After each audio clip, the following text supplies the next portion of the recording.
পতিত আওয়ামী লীগ সরকারের আমলে গুমের পর টর্চার সেলে নিয়ে উপড়ে ফেলা হতো দাঁত ও নখ। বৈদ্যুতিক শকের পাশাপাশি মূলত ৬টি পদ্ধতিতে নির্যাতন চালাতো আইনশৃঙ্খলা বাহিনী ও গোয়েন্দা সংস্থার সদস্যরা।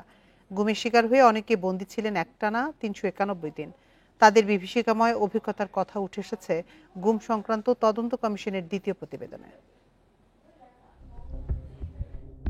গুমের পর এই টর্চার সেলে এনে নানা কায়দায় করা হতো নির্যাতন। প্রতিটি সেলেই ছিল সিসিটিভি ক্যামেরা, আর তা দিয়ে চলত সার্বক্ষণিক পর্যবেক্ষণ। নির্যাতনের কারণে শারীরিক মানসিক দীর্ঘমেয়াদী ট্রমার মধ্যে পড়তে হয় গুমের শিকার ব্যক্তিদের। বিভীষিকাময় সেসব দিনের কথা তুলে ধরেছেন গুম হওয়া ২৫৩ জন। গেল ৪ জুন সেই প্রতিবেদন প্রধান উপদেষ্টার কাছে জমা দেয় তদন্ত কমিশন। নারীদের ওড়না সরিয়ে গ্রিলের সঙ্গে হাত বেঁধে রাখা হতো, গ্লাস দিয়ে উপড়ে ফেলা হতো দাঁত, রিভলভিং চেয়ারে বসিয়েও চলত নির্যাতন। কখনো কখনো বাঁশ ব্যবহার করে মারধর করতেন নির্যাতনকারীরা। চেয়ারের সঙ্গে হাত পা বেঁধে দেওয়া হতো বৈদ্যুতিক শক, মুখে কাপড় দিয়ে ঢালা হতো গরম পানি। যেভাবে বন্দীদেরকে নির্যাতন করা হতো এবং তাদেরকে বন্দি করে রাখা হতো, এইটা খুবই বিভৎস এবং এটা অলরেডি আপনার বন্দীদের মুখ থেকে এই জবানবন্দিগুলো এসছে। এরপর জনসম্মুখে হাজিরের সময় নির্যাতনের চিহ্ন গোপনের কোনো চেষ্টাই বাদ দেয়নি গুমে জড়িতরা। এই যে গুমের সংস্কৃতি, এইটা কিন্তু একটা ভয়াবহ আকারে বাংলাদেশের রাজনৈতিক, অর্থনৈতিক এবং দায়মুক্তির সংস্কৃতি হিসাবে গড়ে উঠেছিল। তৎকালীন সরকার এবং সরকারের নিয়ন্ত্রণাধীন যেই বাহিনীগুলো ছিল, তারা কিন্তু এই গুমকে হাতিয়ার হিসেবে ব্যবহার করেছে। এখন পর্যন্ত ১৮৫০ অভিযোগ পেয়েছে তদন্ত কমিশন। এর মধ্যে ১৩৫০ অভিযোগ যাচাই শেষে তৈরি করা হয়েছে প্রতিবেদন। Khaled Raihan, independent News, Dhaka. পুরো জুলাই সনদ নয়, গণ অভ্যুত্থানের অংশটুকু সংবিধানে রাখা যেতে পারে বলে প্রস্তাব করেছেন বিএনপির স্থায়ী কমিটির সদস্য সালাউদ্দিন আহমেদ। বৃহস্পতিবার রাজধানী ফরেন সার্ভিস একাডেমিতে জাতীয় ঐকমত্য কমিশনের বৈঠক শেষে তিনি একথা জানান। তবে নতুন সংবিধান প্রণয়ন এবং জুলাই ঘোষণাপত্রকে মূলনীতি ধরে রাষ্ট্র পরিচালনার আহ্বান এনসিপির। প্রধান বিচারপতি নিয়োগ, তত্ত্বাবধায়ক সরকার ও জরুরি অবস্থা ঘোষণা, এ ৩ বিষয় নিয়ে জাতীয় ঐকমত্য কমিশনের বৈঠকে অংশ নেয় সকল রাজনৈতিক দল। বৃহস্পতিবারের এই বৈঠকে অনেক বিষয়ে ভিন্নমত থাকলেও তত্ত্বাবধায়ক সরকার নিয়ে একমত দলগুলো। বৈঠক শেষে ঐকমত্য কমিশনের সহসভাপতি আলী রিয়াজ জানান, তত্ত্বাবধায়ক সরকার কোন প্রক্রিয়ায় হবে এই বিষয়ে আরও আলোচনা হবে। বিভিন্ন যে সমস্ত প্রস্তাব ছিল সেগুলো ক্ষেত্রে রাজনৈতিক দলগুলোর কাছ থেকে যে সমস্ত মতামত পাওয়া গেছে তার ভিত্তিতে ঐকমত্য কমিশনের পক্ষ থেকে 2টো বিকল্প প্রস্তাব দেওয়া হয়েছিল। আজকে একটি নীতিমেলা করে প্রধান বিচারপতি নিয়োগের প্রস্তাব দেন প্রতিনিধিরা। সংবিধানে কেয়ারটেকার সরকার ব্যবস্থা ফিরে আসবে, প্রত্যাবর্তন করা হবে, এ বিষয়ে আমরা একমত হয়েছি। জ্যেষ্ঠতম 2 জন বিচারকের মধ্যে থেকে একজন প্রধান বিচারপতি নিয়োগ করার বিষয়ে সিদ্ধান্ত গ্রহণ করা হলে সেটা এখানে বিচার বিভাগের পৃথকীকরণ এবং সামগ্রিক রাষ্ট্রীয় ব্যবস্থাপনার জন্য মঙ্গলজনক হবে। সংসদের উচ্চকক্ষের গঠন প্রণালী ঠিক করার পর তত্ত্বাবধায়ক সরকার গঠনের প্রস্তাব বিএনপির। জুলাই সনদের গণঅভ্যুত্থান অংশটুকু সংবিধানের 4র্থ তফসিলে রাখার প্রস্তাব দেন দলটির স্থায়ী কমিটির এই সদস্য। যে জরুরি অবস্থা জারি করার পরেও রাইট টু লাইফের সাথে সংযুক্ত কোনো ফান্ডামেন্টাল রাইট এখানে লঙ্ঘন করা যাবে না, এটা বাদ রাখতে হবে। এটাতে ন্যাশনাল এবং ইন্টারন্যাশনাল অনেক কনভেনশন আছে। গণ অভ্যুত্থান 2024 এর মর্যাদা, গুরুত্ব, মহিমা আমরা ধারণ করি, আমরা এটাকে স্বীকৃতি দিই, সারা জাতি স্বীকৃতি দেয়। তবে নতুন সংবিধান প্রণয়ন ও জুলাই ঘোষণাপত্র অন্তর্ভুক্ত করার আহ্বান জানান জাতীয় নাগরিক পার্টির সদস্য সচিব। জাতীয় নাগরিক পার্টি মনে করে বাংলাদেশে একটি নতুন সংবিধান প্রয়োজন, যার জন্য গণপরিষদ নির্বাচনের আয়োজন করতে হবে এবং সেই নতুন সংবিধানের প্রিয়াম্বলে, প্রস্তাবনায় জুলাই ঘোষণাপত্র সংযুক্ত করতে হবে। দলগুলোর সহযোগিতা থাকলে চলতি মাসের মধ্যেই জুলাই সনদ তৈরি সম্ভব বলে আশা করে কমিশন। মেহেদী হাসান, ইন্ডিপেন্ডেন্ট নিউজ, ঢাকা। ডিসেম্বরের মধ্যে নির্বাচনের প্রস্তুতি শেষ করার নির্দেশনা ইতিবাচক হিসেবে দেখছে বিএনপি। এবারের নির্বাচন সবার কাছে গ্রহণযোগ্য হবে বলেও আশাবাদী দল। এদিকে অংশগ্রহণমূলক নির্বাচনের নামে আওয়ামী লীগকে ভোটে আনতে ষড়যন্ত্র হচ্ছে বলে দাবি জামায়াতের। বৃহস্পতিবার রাজধানীতে এক অনুষ্ঠানে এসব কথা বলেন দল দুটির নেতারা। জুলাই গণঅভ্যুত্থানে সাংবাদিকদের ভূমিকা শীর্ষক আলোচনা এবং শহীদ সাংবাদিক পরিবারের সম্মাননা উপলক্ষে এই আয়োজন। সাংবাদিকদের সংগঠন বিএফইউজে এবং ডিইউজের উদ্যোগে এ অনুষ্ঠানে যোগ দেন বিএনপি, জামাত সহ বিভিন্ন রাজনৈতিক দল ও বিভিন্ন সংগঠনের প্রতিনিধিরা।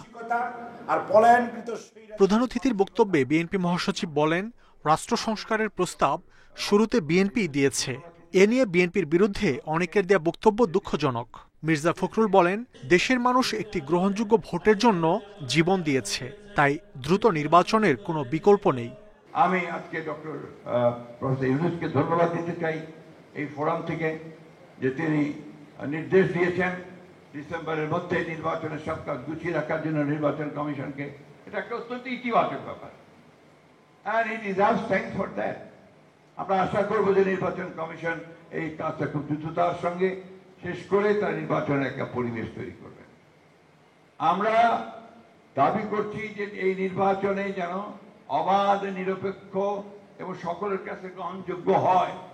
অনুষ্ঠানে জামাতের সেক্রেটারি জেনারেল দাবি করেন, নির্বাচন নিয়ে আবারও ষড়যন্ত্র হচ্ছে। সুষ্ঠু নির্বাচনের স্বার্থে তর্ক বিতর্ক হতে পারে, তবে রাজনৈতিক দলগুলোর মধ্যে বিভেদ কাম্য নয়। আমাদের দেশে নির্বাচন আর সরকার পরিবর্তনের সময় আসলে পরাশক্তি যে খেলা হয়, সে খেলাও আমরা এখন কিন্তু দেখতে পাচ্ছি। আওয়ামী লীগকে ইলেকশনে স্পেস দেওয়ার জন্য কোন কায়দায় একটা inclusive election, refined Awami League, নানান ফিলোসফির নামে বাংলাদেশে নতুন কোনো দরজা ওপেন করার একটা আন্তর্জাতিক চক্রান্ত চলছে, এদেশের মানুষকে ইউজ করে, কোনো পলিটিক্যাল শক্তিকে ব্যবহার করে। পরে জুলাই গণঅভ্যুত্থানে শহীদ 6 সাংবাদিকের পরিবারের হাতে সম্মাননা তুলে দেন বিএনপি মহাসচিব। মাহমুদ শরীফ, ইন্ডিপেন্ডেন্ট নিউজ, ঢাকা। অনেক রাজনৈতিক দল গণ অভ্যুত্থান স্বীকার করতে চায় না বলে মন্তব্য করেছেন জাতীয় নাগরিক পার্টি এনসিপির আহ্বায়ক নাহিদ ইসলাম। বৃহস্পতিবার বিকেলে নড়াইল শহরের পুরনো বাস টার্মিনালে সমাবেশে তিনি এ মন্তব্য করেন। বলেন, বিচার ও সংস্কার না করেই নির্বাচন নিয়ে তড়িঘড়ি করছে সরকার ও রাজনৈতিক দল। বৈরী আবহাওয়া উপেক্ষা করে বৃহস্পতিবার দুপুরে মাগুরা শহরের ভায়না মোড়ে পথসভা করে এনসিপি। দলটির শীর্ষ নেতাদের পাশাপাশি বিভিন্ন অঞ্চলের নেতাকর্মীদের উপস্থিত ছিল চোখে পড়ার মতো। বিকেলে নড়াইল শহরের পুরনো বাস টার্মিনালে সমাবেশ করে এনসিপি। এ সময় পার্টির আহ্বায়ক নাহিদ ইসলাম বলেন, রাজনৈতিক দলগুলো আসন ভাগাভাগির জন্য ব্যস্ত হয়ে পড়েছে। তারা মনে করে ক্ষমতা পরিবর্তনের জন্যই গণ অভ্যুত্থান হয়েছিল। দেশের রাজনৈতিক যে দলগুলো রয়েছিল, তারা কিভাবে ক্ষমতার জন্য, আসন ভাগ বাটোয়ারার জন্য ব্যস্ত হয়ে গিয়েছিল। একটা গণ অভ্যুত্থানকে তারা গণ অভ্যুত্থান হিসেবেই স্বীকার করতে চায় না। তারা মনে করে শুধু ক্ষমতার পরিবর্তনের জন্যই এই গণ অভ্যুত্থান হয়েছিল। সমাবেশে এনসিপির দক্ষিণাঞ্চলের মুখ্য সংগঠক হাসনাত আব্দুল্লাহ বলেন, জনগণের কাছে রাজনীতিবিদদের জবাবদিহি করতে হবে। এ সময় নির্বাচন কমিশনের সমালোচনাও করেন তিনি। অতীতের যে রাজনীতিক যে ধারণা ছিল, যেই খেলা ছিল, সেই খেলার নিয়ম তো পাল্টাবই, খেলাকেও পাল্টে দিব। এই রাজনীতিবিদদের জন্য আমরা কঠিন করে অবশ্যই ছাড়ব। বৃষ্টি উপেক্ষা করে পদযাত্রা কর্মসূচি পালন করে এনসিপি। অংশ নেয় বিভিন্ন পর্যায়ের নেতাকর্মীরা। Tanzil Hasnat, Independent News. Postal ব্যালটে ভোট দিতে পারবেন প্রবাসীরা। বৃহস্পতিবার ইসিতে এক বৈঠক শেষে ব্রিফিংয়ে কমিশনার আবুল ফজল সানাউল্লাহ জানান, জাতীয় সংসদ ও স্থানীয় সরকার নির্বাচনে ইভিএম এর ব্যবহার থাকছে না। এছাড়া নির্বাচনী প্রতীক হিসেবে শাপলা না রাখা এবং নতুন দল নিবন্ধনের আবেদনে প্রাথমিক যাচাই বাছাই শেষ হয়েছে বলেও জানান তিনি। আগারগাঁওয়ে নির্বাচন কমিশন ভবনে ইসির ৮ম সভা অনুষ্ঠিত হয়। সিইসি এএমএম নাসির উদ্দিনের নেতৃত্বে অংশ নেন 4 কমিশনার, সিনিয়র সচিব ও সরকারি কর্মকর্তারা। গণপ্রতিনিধিত্ব আদেশ, নির্বাচন কর্মকর্তা আইন সংশোধন, প্রার্থীর হলফনামা পরিমার্জন সহ আইনি সংস্কারের মতো একগুচ্ছ সুপারিশ চূড়ান্ত করার বিষয়ে আলোচনা হয়। পরে সাংবাদিকদের সঙ্গে কথা বলেন নির্বাচন কমিশনার অবসরপ্রাপ্ত ব্রিগেডিয়ার জেনারেল আবুল ফজল মোহাম্মদ সানাউল্লাহ। বলেন, পোস্টাল ব্যালট পদ্ধতিতে ভোট দিতে পারবেন প্রবাসী ভোটারেরা। প্রবাসী বাংলাদেশিরা এবারে ভোট দিবেন এবং ভোটের পদ্ধতি হবে পোস্টাল ব্যালট। পোস্টাল ব্যালটে যে সীমাবদ্ধতা ছিল সেই সীমাবদ্ধতা কাটানোর জন্য এখন এই পোস্টাল ব্যালট পদ্ধতিটা হবে আইটি সাপোর্টেড পোস্টাল ব্যালট। জাতীয় সংসদ নির্বাচন ও স্থানীয় সরকার নির্বাচনে ইভিএম এর ব্যবহার থাকছে না বলেও জানান তিনি। আমরা শুরুতেই সিদ্ধান্ত নিয়েছিলাম যে জাতীয় নির্বাচনে ইভিএম ব্যবহার হবে না। আজকে আমরা চূড়ান্তভাবে সিদ্ধান্ত নিয়েছি এটা কোনো স্থানীয় নির্বাচনেও ব্যবহার হবে না। প্রতীক বরাদ্দের বিষয়ে কমিশনার জানান, নির্বাচনী প্রতীক হিসেবে শাপলাকে তালিকায় রাখেনি নির্বাচন কমিশন। নাগরিক ঐক্য আমাদের কাছে তাদের প্রতীক পরিবর্তন করে, যেটা তারা আইনগতভাবে করতে পারে, আরপিওতে দেওয়া আছে। আর 22 জুন আবেদন করেছে আপনার নিবন্ধন প্রার্থী এনসিপি। সুতরাং দুটো দল এখানে করেছে। নির্বাচন কমিশন সবকিছু বিবেচনা করে শাপলা তালিকাভুক্ত করে নাই। এছাড়াও নতুন রাজনৈতিক দল নিবন্ধনের প্রাথমিক যাচাই বাছাই শেষ হয়েছে বলেও জানান তিনি। আনোয়ার সাদাত নূর, ইন্ডিপেন্ডেন্ট নিউজ, ঢাকা।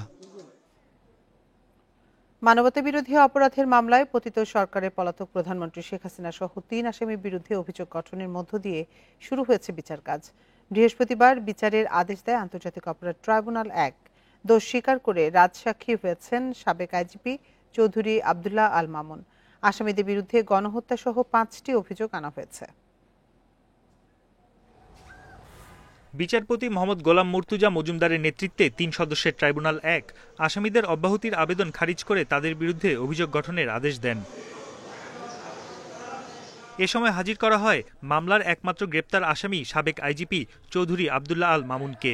পলাতক অন্য 2 আসামি সাবেক প্রধানমন্ত্রী শেখ হাসিনা, সাবেক স্বরাষ্ট্রমন্ত্রী আসাদুজ্জামান খানের অনুপস্থিতিতেই গঠন করা হয় অভিযোগ। আসামিদের বিরুদ্ধে আনা 5টি অভিযোগ হচ্ছে: উস্কানিমূলক বক্তব্যের পরিপ্রেক্ষিতে 1400 জনকে হত্যা, আবু সাইদ হত্যা, চাংখারপুল এলাকায় 6 জনকে গুলি করে হত্যা, মারণাস্ত্র ব্যবহার ও সাভারে 6 জনকে হত্যার পর পুড়িয়ে ফেলা। স্বরাষ্ট্রমন্ত্রী আসাদুজ্জামান খান কামাল এবং আইজিপি চৌধুরী আব্দুল্লাহ আল মামুনের মাধ্যমে সমস্ত বাহিনীগুলোর কাছে কনভে করা হয়েছে। আওয়ামী লীগের কাছে কনভে করা হয়েছে, ছাত্রলীগ যুবলীগের কাছে কনভে করা হয়েছে এবং সেই নির্দেশের আলোকেই দেশব্যাপী জুলাই এবং আগস্টে 1,500 ছাত্র জনতাকে হত্যা করা হয়েছে, 25,000 মানুষকে আহত করা হয়েছে। যাদের মধ্যে আসামিদের বিরুদ্ধে আনা 5টি অভিযোগই স্বীকার করে রাজসাক্ষী হয়েছেন সাবেক আইজিপি চৌধুরী আব্দুল্লাহ আল মামুন।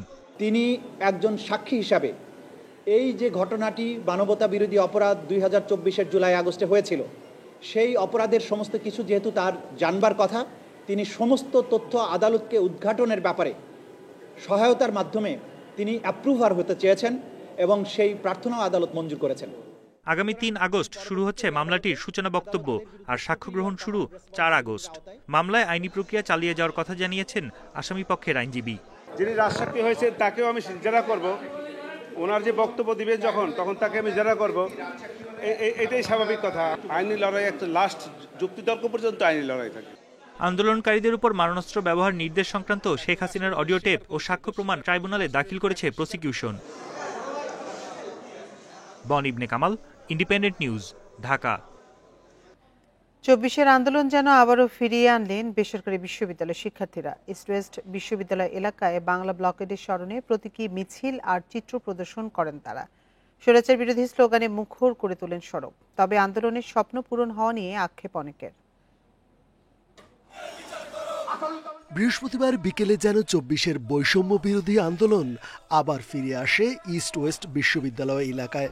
স্বৈরাচারের বিরুদ্ধে শিহরণ জাগানো সেই স্লোগানে মুখর হয় সড়ক। তবে এ প্রতিবাদ মিছিল প্রতীকী। গণ অভ্যুত্থানের সেই বাংলা ব্লকেডের দিনটি স্মরণ করে বেসরকারি বিশ্ববিদ্যালয়ের শিক্ষার্থীদের এ আয়োজন। এর আগে আন্দোলনের উত্তাল সময়ের চিত্র প্রদর্শন করা হয় সড়কে। আমরা 10 জুলাই যে আন্দোলন শুরু করেছিলাম সেটি আমাদেরকে পৌঁছে দিয়েছিল গণভবনের সেই মার্চ পর্যন্ত। আমরা সেই স্বৈরাচারী সরকারকে হটাতে সক্ষম হয়েছি। সেম ব্যানারে আমরা ওই দিন রাজপথে দাঁড়িয়ে যাই। আমাদের দেখা দেখিতে আশেপাশে ইউনিভার্সিটি কলেজের স্টুডেন্টরা চলে আসে এবং আমাদের কর্মসূচি সফল করে। স্বৈরাচার শেখ হাসিনার পতন হলেও যে স্বপ্ন নিয়ে রাজপথে ছিলেন শিক্ষার্থীরা তা এখনো পূরণ হয়নি বলে আক্ষেপ অনেকের। শেখ হাসিনা গিয়েছে কিন্তু ফ্যাসিবাদী ব্যবস্থার কি পতন হয়েছে? ফ্যাসিবাদী ব্যবস্থার পতন হয়নি। আমরা এই গুটি কয়েক 15-10 জন যেখানে আমরা ওই দিন 10 জুলাই দাঁড়িয়েছিলাম, আমরা এখান থেকে আবারও শপথ নিচ্ছি এই রাষ্ট্রের এই ফেসিবাদী ব্যবস্থা আমরাই ভাঙবো একদিন। আন্দোলন আজকে সফল, কিন্তু আমরা যা চেয়েছিলাম, যে বৈষম্য আমরা চেয়েছিলাম যে আমরা বৈষম্য না থাক, সেই বৈষম্য এখনো বাংলার মাটিতে রয়েছে। গেল বছরের 10 জুলাই বাংলা ব্লকেট কর্মসূচি দেয় বৈষম্য বিরোধী ছাত্র আন্দোলন। একাত্মতা ঘোষণা করে সেদিনই মাঠে নামে বেসরকারি বিশ্ববিদ্যালয়ের শিক্ষার্থীরা। রেজওয়ানুল হক, ইন্ডিপেন্ডেন্ট নিউজ, ঢাকা। প্রাথমিক তদন্তে অপরাধের সংশ্লিষ্টতা না পেলে আসামিকে খালাস দিতে পারবেন ম্যাজিস্ট্রেট। ফৌজদারি কার্যবিধিতে এই সংশোধন এনে প্রজ্ঞাপন জারি করেছে মন্ত্রণালয়। অধ্যাদেশে বলা হয়েছে, কোনো মামলায় তদন্ত কর্মকর্তার প্রাথমিক প্রতিবেদনে আসামির সংশ্লিষ্টতা থাকতে হবে। তা না হলে সংশ্লিষ্ট ম্যাজিস্ট্রেট ওই আসামিকে খালাস দিতে পারবেন। ভুয়া মামলায় গ্রেপ্তার ব্যক্তিদের ভোগান্তি থেকে রক্ষায় এ সংশোধন আনল আইন মন্ত্রণালয়। গেল বছরের আগস্ট থেকে অনেককে ভুয়া মামলায় আসামি করার ঘটনায় দেশ জুড়ে সমালোচনা হয়। এরই জেরে ফৌজদারি কার্যবিধি সংশোধনের ইঙ্গিত দিয়েছিলেন আইন উপদেষ্টা।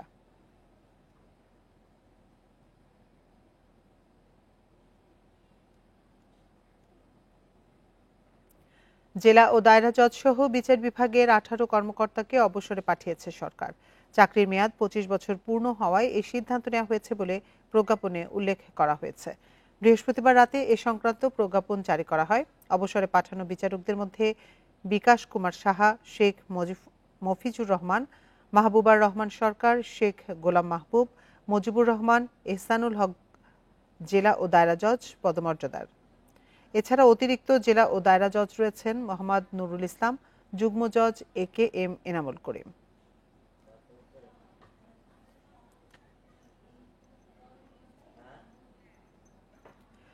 দুদকের মামলায় অর্থনীতিবিদ আবুল বারাকাতকে গ্রেপ্তার করেছে ঢাকা মহানগর গোয়েন্দা পুলিশ। বৃহস্পতিবার মধ্যরাতে ধানমন্ডির নিজ বাসা থেকে তাকে গ্রেপ্তার করা হয়। পরে তাকে নেওয়া হয় মিন্টো রোডের ডিবি কার্যালয়ে। এ সময় তার পরিবারের সদস্যরাও ডিবি কার্যালয়ে আসেন। ঋণ জালিয়াতি করে জনতা ব্যাংকের 297 কোটি টাকা আত্মসাতের অভিযোগে তার বিরুদ্ধে মামলা করে দুদক। একই মামলায় তার সঙ্গে বাংলাদেশ ব্যাংকের সাবেক গভর্নর আতিউর রহমান এবং জনতা ব্যাংকের সাবেক পরিচালক জামাল উদ্দিন আহমেদ সহ 23 জনকে আসামি করা হয়েছে। অধ্যাপক ডক্টর আবুল বারাকাত ঢাকা বিশ্ববিদ্যালয়ের অর্থনীতি বিভাগের সাবেক চেয়ারম্যান। 2009 সালে তিনি রাষ্ট্রায়ত্ত ব্যাংক জনতা ব্যাংকের চেয়ারম্যান হিসেবে দায়িত্ব পালন করেছেন। এছাড়া বাংলাদেশ অর্থনীতি সমিতির সভাপতি ছিলেন। পুরোটা সুষ্ঠু তদন্ত চাই। এভাবে করে কাউকে আমরা কোনো রকমের কাগজপত্র দেখি নাই, যে কোনো ধরনের কাগজপত্র দেখি নাই, যে গ্রেফতারি পরোয়ানা বা ওয়ারেন্ট কিছুই আমরা দেখি না। আমাদের কাছে কোনো কাগজ নাই, আমরা জাস্ট লস্ট। আমরা আপনাদেরকে যা বলবো আমাদের বলারও কিছু নাই।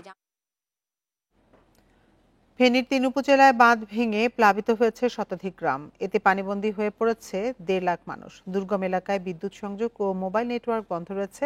এদিকে মুহুরী, সিলোনিয়া ও কুহুয়া নদীর পানি বিপদসীমার নিচ দিয়ে বইছে।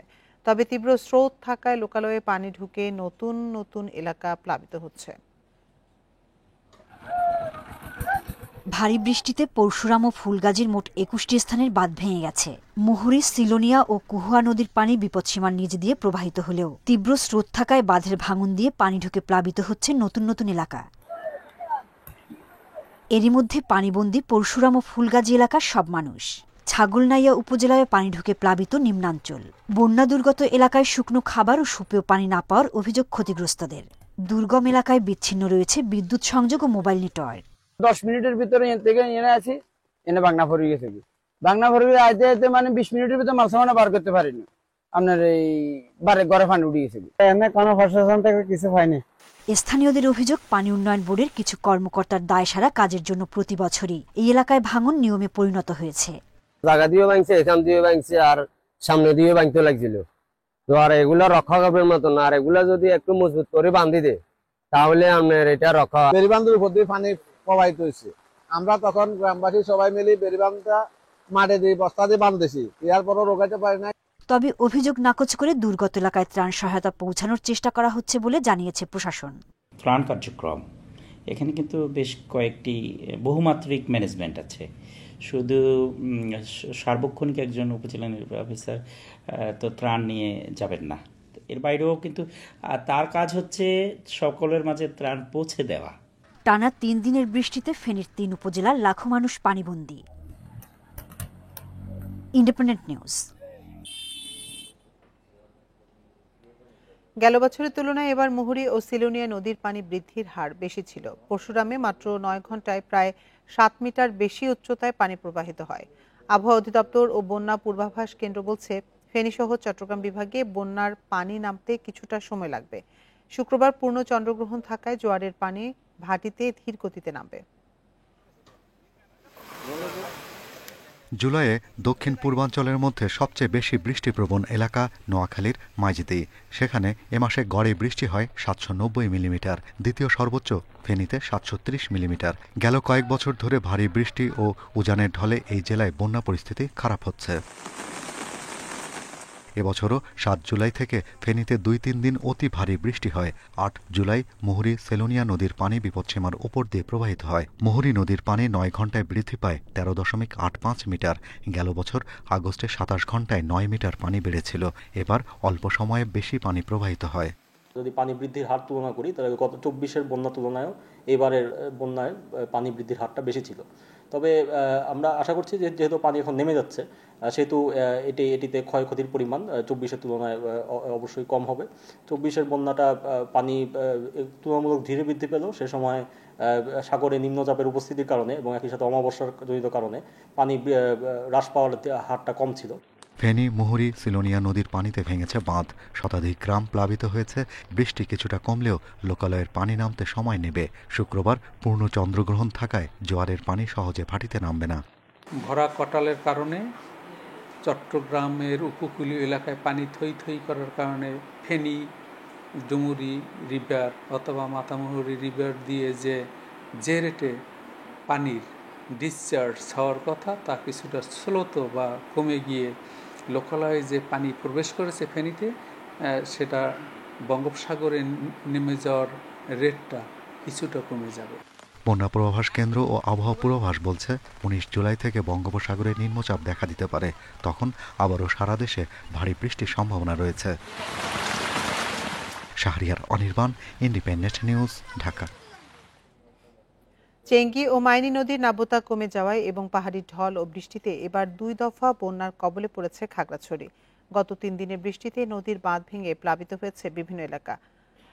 পলি পড়ে নদী ভরাট হয়ে যাওয়ায় অল্প বৃষ্টিতেই দেখা দিচ্ছে বন্যা। তবে সংকট সমাধানে নেই তেমন উদ্যোগ। খাগড়াছড়ির চেঙ্গি ও মাইনী নদীর নাব্যতা কমে যাওয়ায় সামান্য বৃষ্টিতে উপচে পড়ে নদীর 2 তীর। গত জুন এবং চলতি মাসে পাহাড়ি ঢল ও টানা বৃষ্টিতে 2 দফা বন্যার কবলে পড়ে খাগড়াছড়ি। গত 3 দিনের বৃষ্টিতে বাঁধ ভেঙে প্লাবিত হয় অনেক এলাকা। পলি মাটি পরে ভরাট হয়ে গেছে, এটা খনন করতে হবে আগে। খনন করলে পানিগুলো দ্রুত চলে যায়। যদি সরকারের নতুন করে কোনো পদক্ষেপ নেয় বা কাজ করাই দেয়, খনন করে একটু গভীরতা বাড়ায় দেয়, পানি নিষ্কাশনের যে ব্যবস্থা করলে যেভাবে হয় সেভাবে করে দিলে হয়তো হইতে পারে। নদী আস্তে আস্তে বড় হয়ে যাচ্ছে, মাটি বড় হয়ে যাচ্ছে। নদী দিয়ে যেই পানি চলাচল করার দরকার ছিল সেই নদীটা ওই রকম খনন হচ্ছে না। রাস্তাটা মনে করেন আর 2-1 ঘন্টা পরে পুরোপুরি চলে যাবে। আমাদের এখানে প্রায় সময় মনে করেন রাস্তাঘাট সম্পূর্ণ বন্ধ হয়ে যায়। বন উজাড় ও জুম চাষের কারণে মাটি ক্ষয়ে তা জমা হচ্ছে নদীর বুকে। এজন্য চিরসবুজ প্রজাতির বৃক্ষ বনায়নের পরামর্শ বন বিভাগের। স্থানীয় জনগোষ্ঠী তাদেরকে যদি এগ্রিকালচার প্রোডাকশনটা যদি আমরা পাহাড়ে না করে যদি সমতল ভূমিতে যদি উৎসাহিত করতে পারি এবং পাহাড়ি ভূমিগুলোকে আমরা বনায়নের আওতায় যদি আনতে পারি, এটা স্থানীয় জনগণ উপকৃত হবে। নদীর চেয়ে তীরবর্তী এলাকা নিচু হওয়ায় পানির চাপ ধরে রাখতে পারে না চেঙ্গি ও মাইনী। এজন্য নাব্যতা বাড়াতে খননের কথা জানিয়েছেন জেলা প্রশাসক। চেঙ্গি এবং মাইনী নদীতে আপনারা জানেন যে বিগত সময়গুলোতে সেভাবে ড্রেজিং না হওয়ার কারণে এখানে নাব্যতার সংকট দেখা দিয়েছে। আশা করছি যে খনন কার্যক্রমটা তারা শুরু করলে আমাদের এখানে নাব্যতার সংকট কেটে যাবে। পাহাড়ি নদীর পানি প্রবাহ স্বাভাবিক রাখতে দ্রুত ব্যবস্থা নেওয়ার দাবি জানিয়েছেন ভুক্তভোগীরা। Independent news. আইনি জটিলতায় রাঙামাটিতে প্রাথমিক বিদ্যালয়ে শিক্ষক নিয়োগ দিতে পারছে না জেলা পরিষদ। গত 5 বছর ধরে বন্ধ আছে নিয়োগ কার্যক্রম। প্রতি মাসে অনেক শিক্ষক অবসরে যাওয়ার পর শূন্য পদের সংখ্যা এখন প্রায় 1000। এতে ব্যাহত হচ্ছে শিশুদের পাঠদান কার্যক্রম। 1997 সালে পার্বত্য চুক্তির মাধ্যমে 3 পার্বত্য জেলায় শিক্ষক নিয়োগ ও পদায়নের দায়িত্ব পায় জেলা পরিষদ। পাহাড়ে এই চাকরিতে নিয়োগের জন্য বয়সসীমা নির্ধারণ করা হয় 40 বছর। কিন্তু 2020 সালে তা কমিয়ে 30 বছর করলে বাড়ে অসন্তোষ। এক পর্যায়ে বিষয়টি গড়ায় আদালতে। 5 বছর ধরে বন্ধ আছে শিক্ষক নিয়োগ কার্যক্রম। এমনকি এই সময় অনেকে অবসর নিলেও সেসব পদে আর কোনো শিক্ষক পদায়ন হয়নি। এতে পাঠদান ব্যাহত হওয়ার পাশাপাশি বাড়তি চাপে পড়েছেন শিক্ষকরা। শিক্ষক সংকট হলে আমাদের সঠিক পাঠদান তো হওয়া দূরের কথা, আমাদের খুব কষ্ট করে চালাতে হচ্ছে। এটা বিদ্যালয়গুলোতে যদি শিক্ষক পদ শূন্য থাকে আমাদের লক্ষ্যটা আমরা অর্জন করতে পারি না। অনেক স্কুলে 2 জন টিচার নিয়ে স্কুল চালাতে হচ্ছে। সচেতন মহল বলছে সমস্যার সমাধান না হওয়ায় ক্ষতিগ্রস্ত হচ্ছে নতুন প্রজন্মের শিশুরা। এজন্য সরকারের হস্তক্ষেপ চেয়েছেন তারা। ব্যক্তিগত অভিমত হলো যে জেলা পরিষদের মাধ্যমে শিক্ষক নিয়োগ প্রক্রিয়াটি দ্রুত কার্যকরী করার মাধ্যমে এই এলাকার শিক্ষা সংকটকে দূরীভূত করা। শিক্ষক নিয়োগ জটিলতায় প্রাথমিক শিক্ষা কার্যক্রম চরম ব্যাহত হচ্ছে দাবি জেলা প্রাথমিক শিক্ষা কর্মকর্তার। যে কারণে নিয়োগটা বন্ধ আছে সেটি হলো যে মহামান্য হাইকোর্টে একটি রিট পিটিশন আছে। তো রিট পিটিশনের কারণে সেখানে মামলাটা থাকাতে এখানে নিয়োগ কার্যক্রমটা সম্পন্ন করা যাচ্ছে না, যার ফলে এটি আসলে পড়াশোনা এবং বিভিন্ন প্রাথমিক শিক্ষা কার্যক্রম ব্যাহত হচ্ছে স্বাভাবিকভাবেই। জেলায় 760টি প্রাথমিক বিদ্যালয়ে শিক্ষার্থী আছে প্রায় 50,000। তবে সহকারী শিক্ষক 602টি এবং প্রধান শিক্ষকের পদ খালি আছে 373টি। Independent news. উচ্চ সুদ ও কর হার এবং রাজনৈতিক পরিবেশ নিয়ে অনিশ্চয়তায় দেশে কমছে সরাসরি বিদেশি বিনিয়োগ বা এফডিআই এর পরিমাণ। গেল অর্থবছরে 10 মাসে এফডিআই এসেছে $91 কোটি, যা আগের অর্থ বছরের একই সময়ের চেয়ে $36 কোটি কম। ব্যবসায়ী ও অর্থনীতিবিদরা বলছেন বিনিয়োগের সংকট ও চ্যালেঞ্জগুলো যেন ভবিষ্যতে না থাকে সেটি নিশ্চিত করতে হবে, পাশাপাশি বাড়াতে হবে অর্থায়নের সুযোগ। দেশে অস্থির রাজনৈতিক পরিস্থিতি ও ব্যবসায় মন্দার প্রভাবে কমেছে বিদেশি বিনিয়োগ। এমন পরিস্থিতিতে কমেছে শিল্পের উৎপাদন, পাশাপাশি বাড়ছে বেকারত্বের হার। সব মিলিয়ে আস্থাহীনতায় পড়েছেন বিনিয়োগকারীরা। বাংলাদেশ ব্যাংকের তথ্য মতে গেল 2024-25 অর্থবছরের জুলাই থেকে এপ্রিল 10 মাসে বিদেশি বিনিয়োগ এসেছে $91 কোটি, যা আগের অর্থবছরের একই সময়ে ছিল $127 কোটি। গত অর্থবছরের প্রথম 6 মাসে সরাসরি বিদেশি বিনিয়োগ এসেছে $21 কোটি। আগের বছরের প্রথম 6 মাসেই এসেছিল $33 কোটি। কেউ বলতে পারবেন যে অমুক চাইনিজ একটা গার্মেন্টস করেছে গত 8 মাসে, বা একটা স্পিনিং মিল করেছে, বা আমাদের সাথে পার্টনারশিপ করেছে। তারা কি বেকুব যে আমার সাথে পার্টনার হবে আন্ডার দি সার্কামস্ট্যান্সেস, যেখানে গ্যাস নাই, বিদ্যুৎ নাই, প্রতিনিয়ত কস্ট অফ ডুইং বিজনেস বেড়ে যাচ্ছে। অর্থনীতিবিদদের মতে আইন শৃঙ্খলার অবনতি এবং ব্যবসায় মন্দা থাকায় বাংলাদেশে বিনিয়োগ করতে ভরসা পাচ্ছেন না বিদেশি বিনিয়োগকারীরা। ব্যাংকের উচ্চ সুদহার ও করহার কমিয়ে উদ্যোক্তাদের অর্থায়নের সুযোগ বাড়ানোর তাগিদ তাদের। পলিটিক্যাল আনসার্টেনটি ফেব্রুয়ারি মার্চ থেকে কিন্তু অ্যাকচুয়ালি বাড়ছিল, আবার এই বছরের ইলেকশন হবে নাকি হবে না, কবে হবে। তো তা সত্ত্বেও এক্সচেঞ্জ রেটের স্টেবিলিটি আছে, এটা আমি মনে করি আরেকটা টার্ন অ্যারাউন্ড।